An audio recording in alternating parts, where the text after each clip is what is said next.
Hello, it's MA again, and I'm back with a couple more activities for Tarot Low Buy No Buy 2026. And I'm thinking about these. These are tarot scavenger hunts or tarot in the wild, and I have two categories for this. So one of them is, let's say you have your card of the day. I just randomly pulled this over. Um, and this is something, I think it was Carolyn Cushing that recommended this in the study group I'm in about Rachel Pollack's Shining Tribe deck, or in some other context about physically taking your card of the day with you out into the world.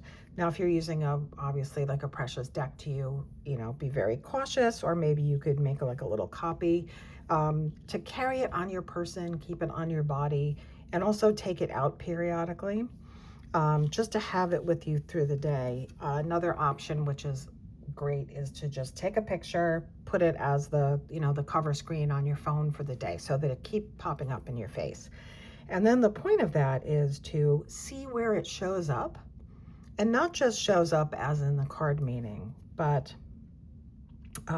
where do the elements of the card show up that day, especially in terms of numbers, right? Like the number 8. Now I'm going to look, oh my goodness, where's the number 8?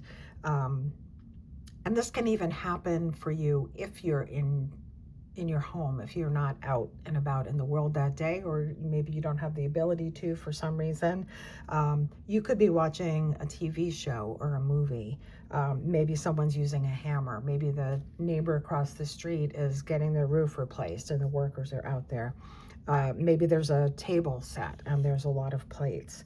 So this is just really fun. Maybe there's someone sitting on a bench, right?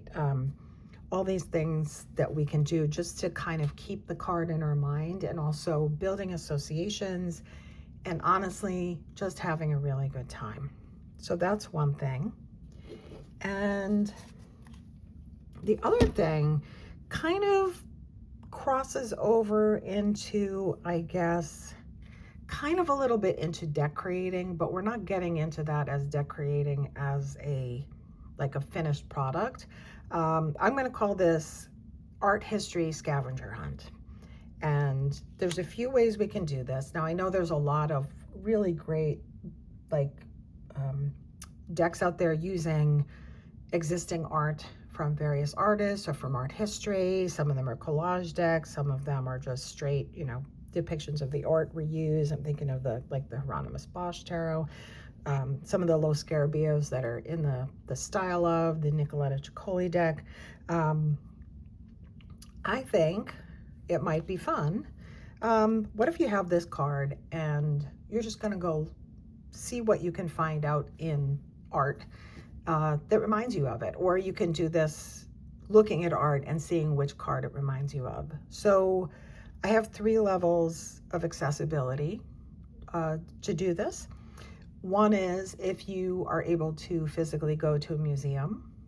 And, when we think museum, we may think of these big locations, but a lot of areas have smaller museums, and it might even, I think it's exciting for me when I go to a museum and I've never heard of the artist that's on exhibit. It's like a real sense of discovery. And why not bring tarot into that, right? Why not see, what tarot card does this art remind me of? Or can I see my card of the day or some other card in any of this work? So that's a fun way to do it, is in a museum. The second would be, a lot of the major museums, at least here in the US and many in Europe, have digital collections. So you could pick like a time period or a category, whether it's objects, painting, sculpture, and kind of browse through the catalog and seeing where you find images that remind you of the energy of a tarot card or the imagery of a tarot card. And yeah, so that's the digital collection option. And then the third option is, I have a book problem. I'm a rescuer, and I go to a lot of library book sales where I pick things up for not a lot of money. And a lot of times you can get art books or illustrated books. And I do make collage, but not enough collage to ever consume all the discarded books in my house. So I think it's fun to go through. This doesn't have as many pictures. Okay, but this is all about the stars, right? I could probably find a great sun illustrations, star illustrations, earth maps, this great constellation, dragon constellation picture, this Frida Kahlo book I picked up for no money. Certainly there's tarot associations to be made here.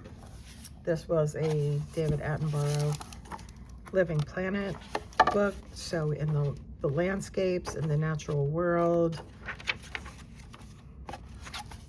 And even this Ansel Adams book. Yeah, think of all those great decks, and a lot of them are beautiful indie decks using beautiful photography, using beautiful existing art. And what if we just had these books that we thumb through and go, what card is this? Or where can I see that Eight of Pentacles in here today? So that's my third option for tarot scavenger hunt, is art history scavenger hunt. And yeah, those are some tarot games. So happy taroting, and thanks for watching.